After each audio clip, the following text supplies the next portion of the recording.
Bago po natin simulan ang kwento, inaanyayahan ko po kayo mag-subscribe dito sa ating channel. Malaking tulong po yun para tuloy-tuloy tayo sa pag-upload ng mga bagong kwento. O paano? Tara, kwentuhan tayo. Mabuhay Mr. Narrator. Isa nga pala ako sa iyong mga tagapakinig na naninirahan sa Amerika. Ang kwentong ibabahagi ko ay masasabi kong sensitibo. Lalo na ang highlight ng aking kwento ay patungkol sa aking lola na may itinatago sa aking sikreto. Kaya bago ko po simulan ay nais ko sanang balaan ang inyong mga tagapakinig na ang kwentong ito ay base lamang sa aking tunay na karanasan at walang sino man ang nais kong patamaan dito. Ako nga pala si Jason, isa kong OFW ngayon sa Amerika. Pero noong taong 1985 ay nakatira ako sa probinsya ng Baguio City. Noong bata pa lamang ako ay iniwan na ako ng aking ina upang sumama sa bago niyang pamilya. Samantala, maaga namang pumanaw ang aking tatay, dala ng labis na pag-iinom at pagsisigarilyo na siyang nakaapekto sa kanyang kalusugan. Walang may nais kumupkop sa akin noon na kahit sino mang kamag-anak ko, kaya sa batang edad ay nagpalaboy-laboy ako sa kalsada. Ngunit hindi rin nagtagal ay inampun ako ni Lola Josefa. Noong mga oras kasi na iyon ay nakita niya akong natutulog sa ilalim ng tulay noong napadaan siya rito. Sa awa nga ng Diyos ay nagkaroon ng simpatya sa akin si Lola. Kaya niya ako inampun bilang sarili niyang apo. Ayon sa kwento sa akin ni Lola, kaya niya raw ako inampun ay para daw may makasama siya sa bahay. Matandang dalaga kasi ang Lola, kaya walang bumibisita sa kanya.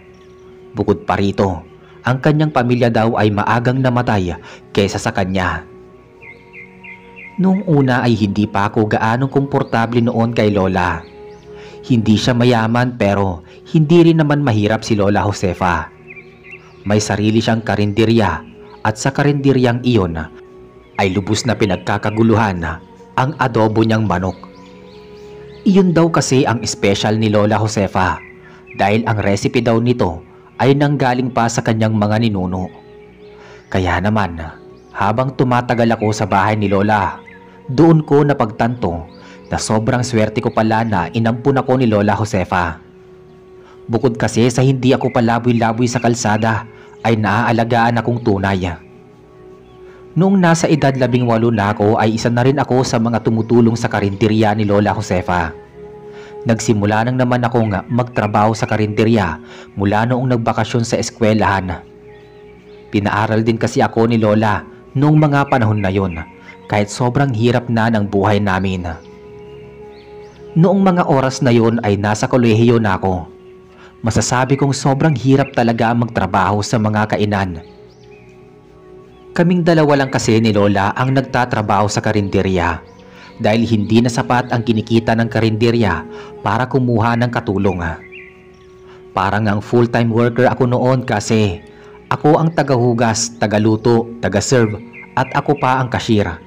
Ngunit kahit ganoon ay nakakaya rin naman namin ni Lola na magtrabaho sa karinderya kahit kaming dalawa lamang. Kung uusisain ang kwento ko ay parang normal lamang, hindi ba? Pero hindi. Nagsimula ito noong nagkaroon ng kakompetensya ang aming karinderya. Tanghali noong mga oras na yon, habang nagsiserve ako ng special ni Lola na adobo, ay napansin ko na sobrang dami ng tao sa karinderya na nasa tapat ng mismong karinderya namin.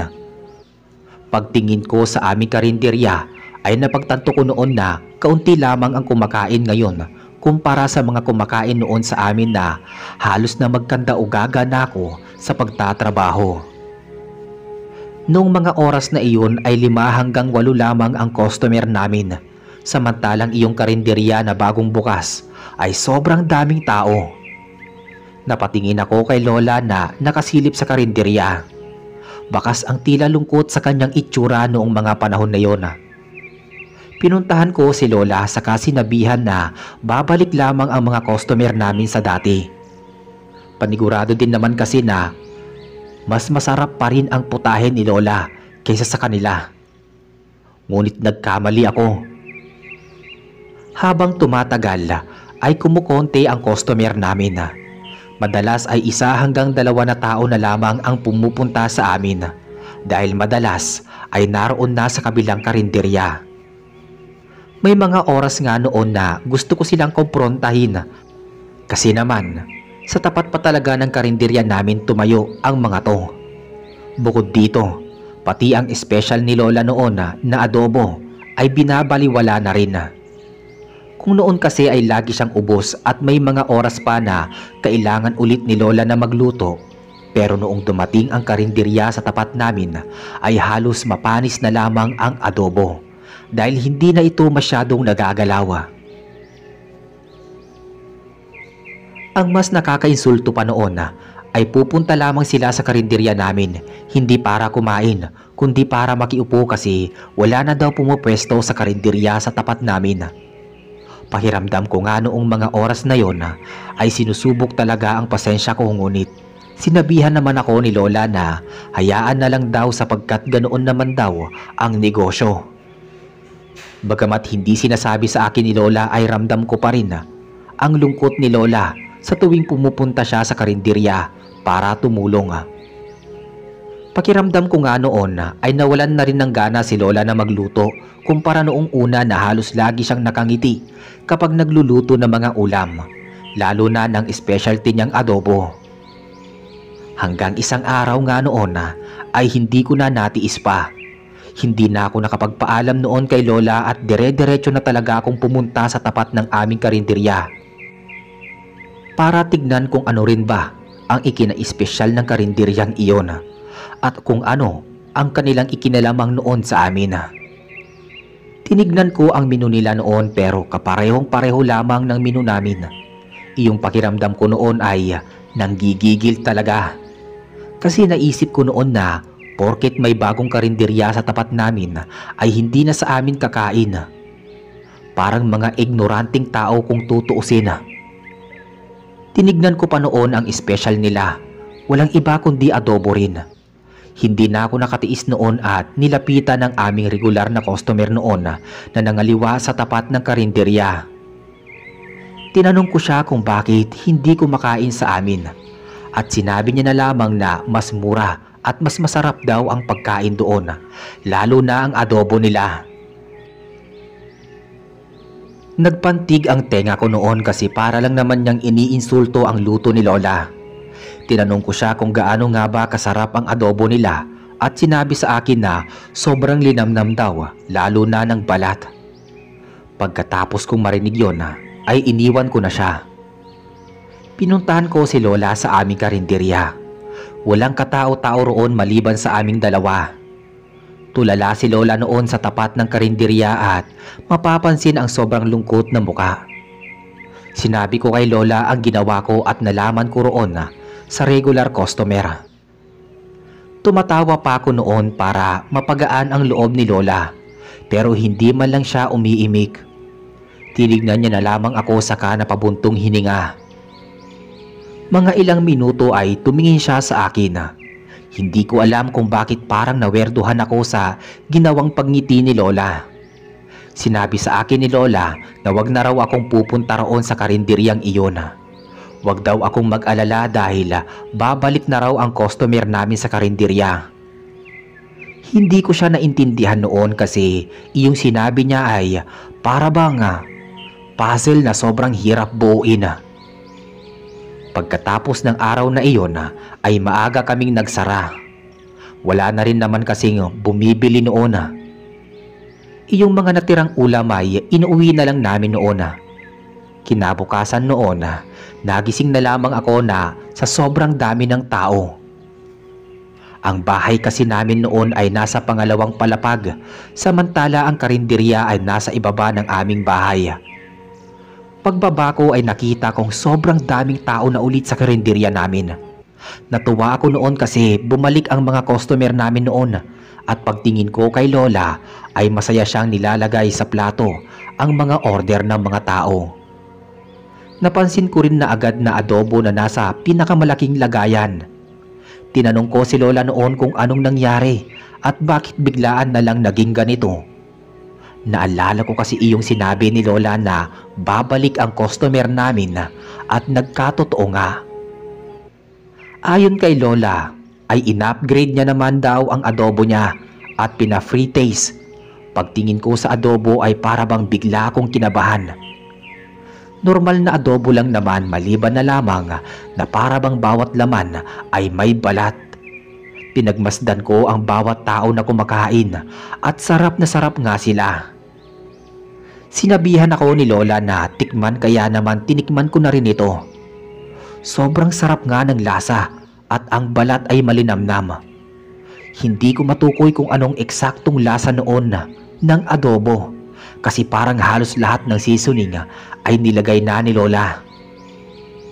Nang tanungin ko si Lola kung anong in-upgrade niya sa adobo, ay nginitian niya na lamang ako. Ngiti na nagbigay hindi mapaliwanag na kilabot sa aking dibdib. Para bang instinct pero hindi matukoy kung bakit nakaramdam ng ganoon. Tumulong na lamang ako noon kay Lola pagkatapos kong kumain ng adobo. Ngunit habang nasa kalagitnaan ako ng pagsiserve ay nagulat ako nang dumating ang isang babae. Sumisigaw siya habang mangiyak-ngiyak na pumunta sa counter. Sinabi niya na tulungan daw namin siya. Sinubukan ko siyang pakalmahin ngunit tila lalo lamang siyang nag-hysterical. Nakuha niya na rin ang atensyon ng mga kumakain sa amin. Ayon sa babae, may nakita raw siyang bangkay sa may basurahan. Tulungan daw namin siya dahil pakiramdam niya ay hindi siya patutulugin kung sakaling hahayaan niya ito. Sobrang lakas ng boses niya na naging dahilan upang marinig ito ng mga customer namin. Tumakbo ang babae at sumunod naman ang mga customer namin. Akmang tatakbo na rin ako upang sundan sila ay umiling si Lola. Sinabihan niya ako na wag na raw i-involve ang sarili ko roon. Ngunit inilingan ko si Lola at sinabi na tutulong ako doon dahil sa akin humingi ang babae ng tulong. Hindi naman sa pagiging tsismoso pero iyong kuryosidad ko noong mga oras na yon ay mas nangibabaw. Pagdating ko noon sa sinasabing basurahan ng babae ay sobrang dami ng tao. Pilit akong nakipagsiksikan hanggang sa napunta ako sa pinakaunahan. Halos mawindang ako sa aking nakita sapagkat ang taong namatay ay walang iba kundi ang pulubing matanda rito sa amin. Halata naman kasi na pinatay siya noon dahil ang kanyang balat ay parabang pinilit inalis sa kanyang katawan. Umalis na rin ako kaagad doon dahil baka masuka pa ako. Pagbalik ko sa karinderya namin ay ikinuwento ko kay Lola ang nakita ko. Nai-imagine ko noon na magugulat si Lola at pipilitin akong pumunta sa crime scene. Ngunit kabaliktaran ang nangyari. Walang reaksyon ang lola ko noon at sinabihan lang ako na bumalik na sa pagtatrabaho. Takang-taka ako noon kay Lola na pinanood siyang haluin ang adobo. Habang nakatitig ako sa kanya ay hindi nakaligtas sa akin ang kanyang ngiti na naging dahilan upang ako ay mangilabot. Akala ko noon ay hindi na iyon mauulit ngunit sunod-sunod ang naging patayan sa lugar namin noon. Natakot ako para sa aking sarili at para sa aking lola. Pakiramdam ko tuloy ay hindi naligtas ang lugar na iyon para sa amin. Ngunit sa kabutihang palad namin ay bumalik sa dati ang karinderya namin. Iyong sobrang daming tao at paulit-ulit na binabalik-balikan. Bukod dito medyo nawiwerduhan ako kay Lola kasi parang ayaw niya akong pahawakin o kaya naman patulungin sa paggawa ng adobo. Hindi tulad noon na halos sumusuksok na ako sa kilikili ni Lola para lamang tumulong sa paggawa ng adobo. Sa tuwing tinatanong ko siya kung bakit ayaw niya akong tumulong ay sinasabi na lamang niya sa akin na asikasuhin ko na lamang daw ang mga customer. Ayos lang naman sa akin iyon pero minsan talaga ay hindi ko mapigilan na magtaka na inaakto ni Lola. Sobrang weirdo niya kasi para sa akin at pakiramdam ko noong mga oras na yon ay para bang hindi ako naging komportable sa kanya. Hanggang isang gabi noon, bandang alas 12, gising pa ako at nakatambay lamang sa karinderya na kasasara na. Hindi kasi ako makatulog noong mga oras na yon dahil iniisip ko noon ang mga inaakto ni Lola. Bilang apo, bagamat ampun lamang ako, ay may pakialam pa rin ako sa babaeng nag-aalaga sa akin na dapat ay magulang ko ang gumagawa. Maya-maya pa nakarinig ako noon ng yapak sa may hagdan at pagtingin ko ay nagulat ako nang makita ko si Lola.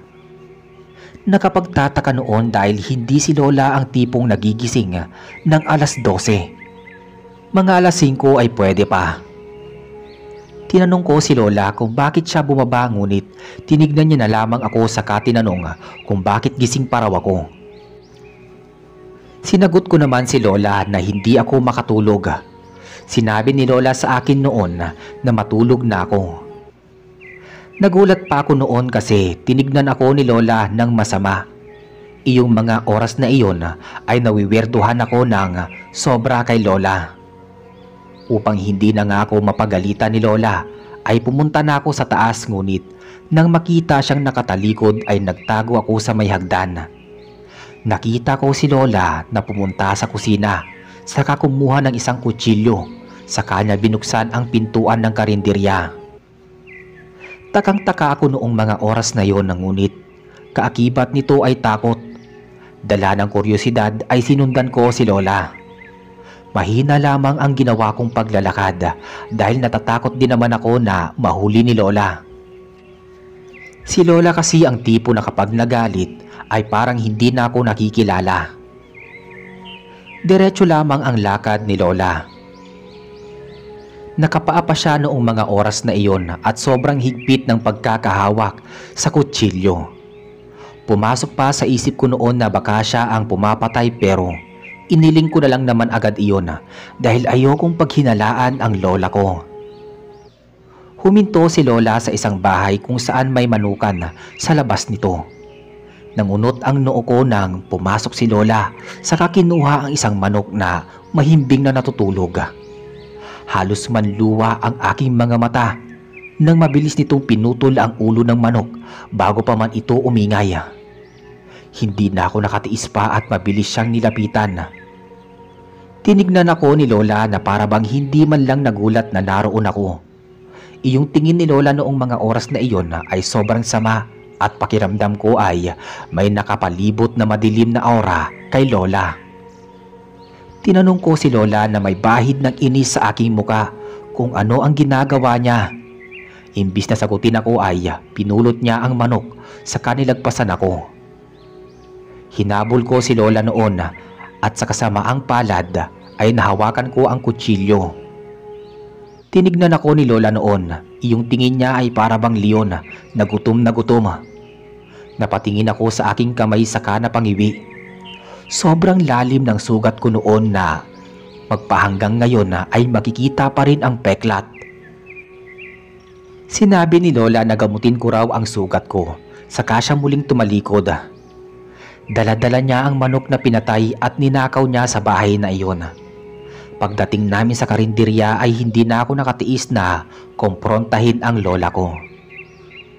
Lola, bakit ka nagnanakaw ng hindi sa atin? Hindi mo ba alam na masama ang ginagawa mo? Ibig sabihin ba nito yung niluluto mong adobo ninanakaw mo?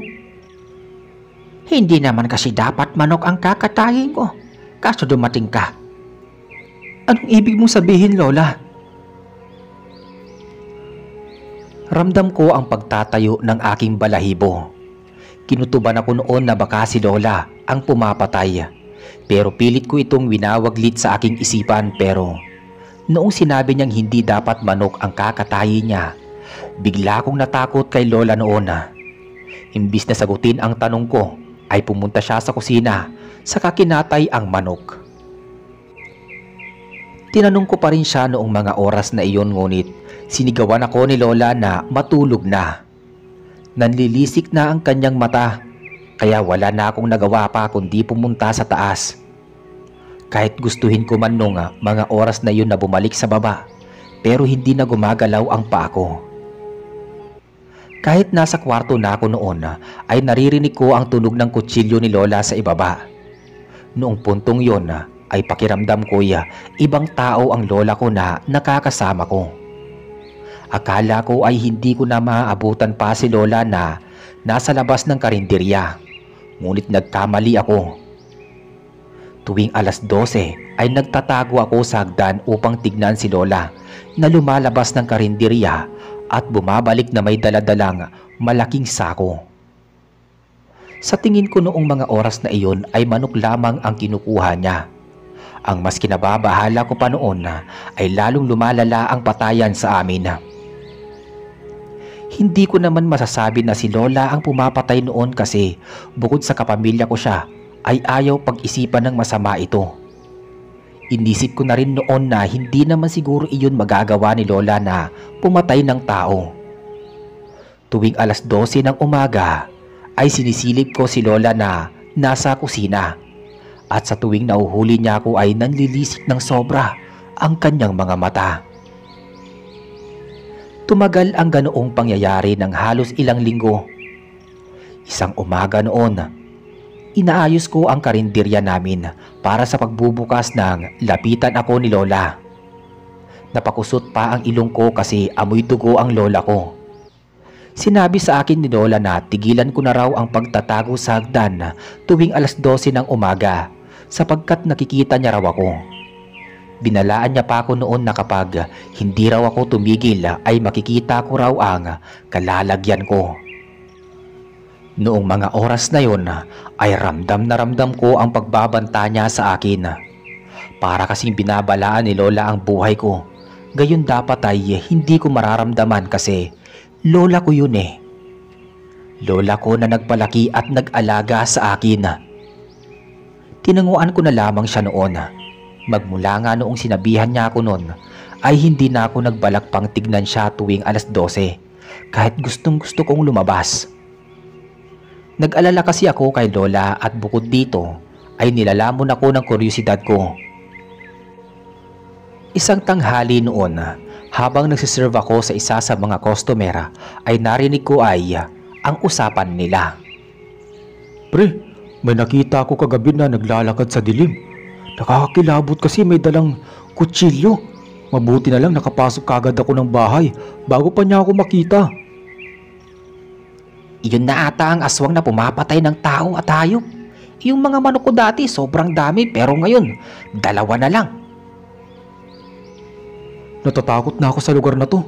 Pakiramdam ko bawat tao hindi ko na mapagkakatiwalaan o kaya naman isa sa mga nakakasalamuhan natin aswang na pala. Hay nako, ipasa Diyos na lang natin ang aswang na yon. Mag-iingat ka pre, night shift ka pa naman sa trabaho mo, tama? Pagkatapos kong marinig iyon ay lumayo na ako sa kanila. Hindi ko na kasi kayang pakinggan ang mga pinagsasabi nila dahil parang tinuturo ng kutob ko ay ang aking lola. Kahit anong sabihin ko rito na hindi si Lola, pero sa mga inaakto ni Lola ay parang siya nga ang pumapatay. Bumalik na lamang ako sa kusina noon ngunit nagulat ako nang makita ko si Lola na tumutulo ang dugo sa sahig. Agad kong dinaluhan si Lola, ngunit ikinagimbal ko ay ang braso niyang binabalatan niya. Agad kong kinuha ang kutsilyo kay Lola saka siya hinila patungo sa taas. Nakatingin lang sa akin si Lola na wala man lang ka-ekspresyon sa muka. Tinanong ko si Lola kung bakit niya ito ginagawa ngunit hindi ito sumasagot. Sinamaan niya na lamang ako ng tingin noon at sinabihan na wag daw makikialam sa kanya dahil ampun lang daw ako at wala daw akong karapatan. Sa kauna-unahang pagkakataon ay nakaramdam ako ng sakit sa dibdib dahil sa sinabi niya. Iniwan ako noon ni Lola na para bang wala siyang sinabi sa akin. Buong maghapon noong araw na iyon ay hindi ako lumabas ng kwarto. Nagtatampo kasi ako noon kay Lola dahil sa kanyang sinabi. Gustuhin ko man na tulungan si Lola sa ibaba ngunit mas pinairal ko ang aking pride. Ngunit kalaunan nga'y hindi ko pa rin natiis ang aking lola noon. Bumaba pa rin ako upang tulungan siya dahil kahit papaano ay may utang na loob pa rin ako sa kanya at mahal ko pa rin siya. Hinintay ko si Lola na lumapit sa akin at humingi ng tawad ngunit buong araw ay para lang kaming estranghero sa isa't isa. Pagdating ng gabi, habang inaayos ko ang mga lamesa, ay napapansin ko si Lola na tahimik na kumakain na sa may gilid. Hindi ko makita ang kinakain niya dahil medyo madilim na sa pwesto niya at nakatalikod siya sa akin. Hindi na nga ako nakatiis noon at nilapitan siya. Humingi ako ng tawad sa ginawa kong pagpapakialam sa kanya. Nakayuko lamang ako habang nagsasalita ngunit para bang wala pa ring pakialam ang aking lola. Nakafocus lang talaga siya sa kanyang kinakain. Nang tingnan ko ang kinakain ni Lola ay halos masuka ako sa aking nakita. Naduwal na talaga ako noon. Doon ko nakuha ang atensyon ni Lola. Nakangiti siya sa akin habang mumunguya ng isang hilaw na pagkain.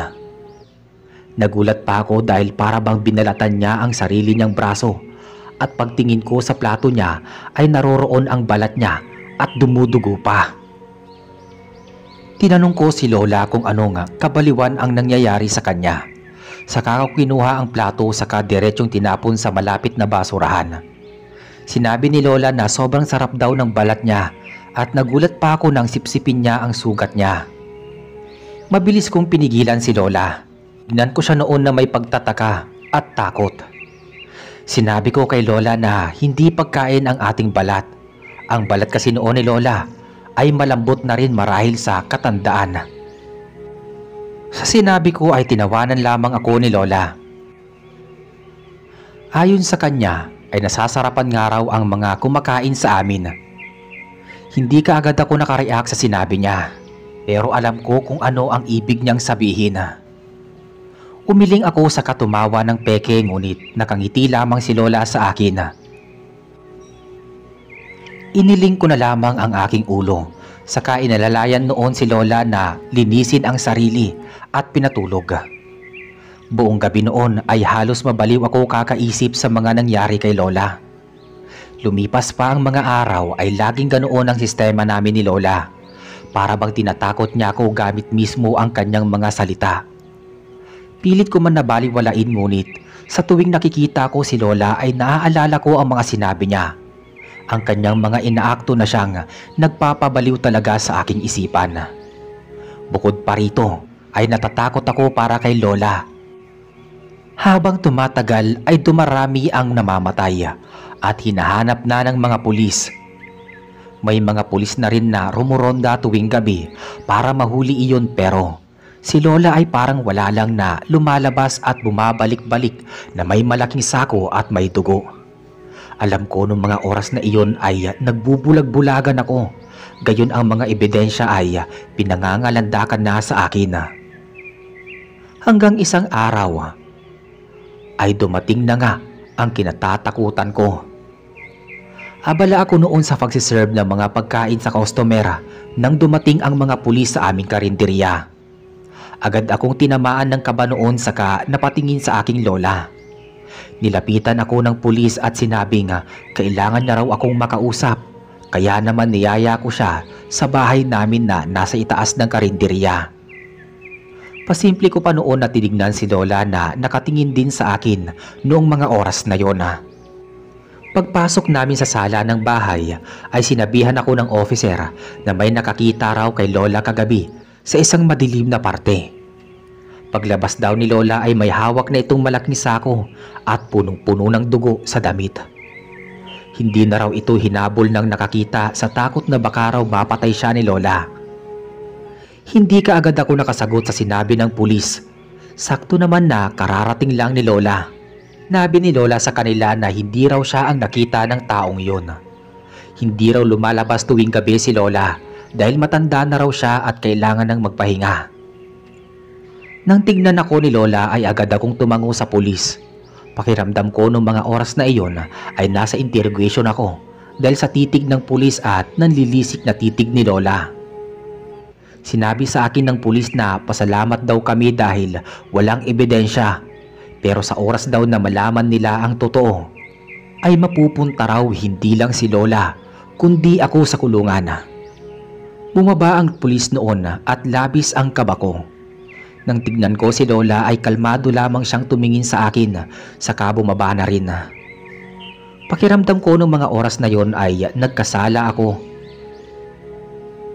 Pwede ko namang sabihin iyong mga nahahalata ko kay Lola, pero sa tuwing naiisipan ko ay nalalamon ako ng konsensya at sa huli ay hindi ko na nga nasasabi. Akala ko ay mas may malala pa roon, pero makalipas lamang ng ilang araw ay nagising ako sa ingay ng paligid. Pagbaba ko ay maraming tao ang nasa labas ng aming karinderya. Binuksan ko ang karinderya at doon nila hinahanap ang aking lola. Paulit-ulit nilang binibigkas na aswang daw ang lola ko at palabasin ko raw. Doon ko lang din napansin na wala ang lola ko. Narinig ko ang isang kababayan namin na may nagbalita daw sa kanila na aswang ang lola ko. Bukod dito, ang adobo raw na luto ni lola ay karne ng tao. Dahil doon ay lalong nag-ingay ang paligid. May punto pa noon na gusto na nilang pumasok sa aming bahay sa taas ng karinderya, ngunit pinipigilan ko lang. Sinabihan ko naman na hindi totoo ang mga paratang, ngunit sinabi sa akin na may nakakita raw kay Lola isang gabi na may kinakain na tao. Hindi ko na alam ang mga sasabihin ko noong mga oras na yon, kaya tumakbo na lang ako sa aming bahay saka sinarado ang pinto. Pinuntahan ko si Lola sa kanyang kwarto at naabutan ko siyang nakaupo sa kama at nakatalikod sa akin. Tinawag ko si Lola saka sinabi ang nalaman ko, ngunit wala man lang siyang reaksyon. Nilapitan ko na siya at doon ko nakita ang nakakatakot na itsura ni Lola. May hawak siyang dumudugo na tila babraso ng tao. Napaatras ako sa takot noon nang tumingin siya sa akin. Gusto kong tumakbo at sumigaw, pero hindi ko man lang maibuka ang aking bibig o kaya naman magalaw ang aking paa. Sinabi sa akin ni Lola noong mga oras na yon na hindi ko pa raw siya gaanong kilala. Doon tuluyan nang inamin sa akin ni Lola na galing siya sa angkan ng mga aswang. Nais niya lang naman daw na mamuhay ng normal kasama ang mga tao. Bukod doon ay inampun niya raw ako para may katuwang sa buhay. Noon daw na nagkaroon ng kakompetensya ang aming karinderya. At noong sinabi ko na ang adobo ng kabilang karinderya ay malinamnam dahil sa balat, ay naisip niya raw na palinamnamin ang aming adobo gamit ang karne at balat ng tao. Pakiramdam ko noong mga oras na iyon ay maduduwal ako dahil sa pandidiri.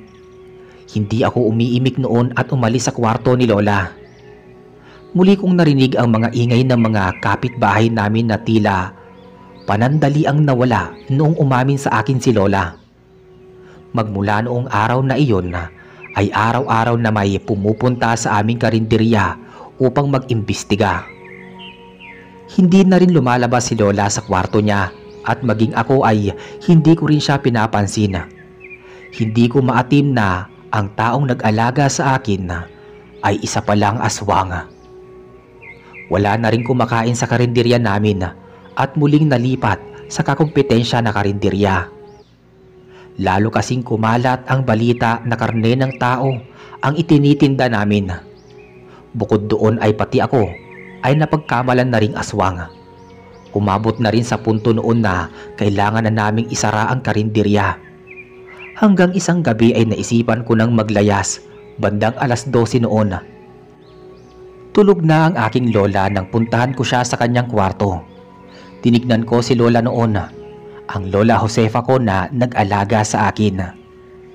Masaya pa rin ako na kahit isa siyang aswang ay hindi niya pa rin ako sinasaktan o kaya pinagmamalupitan.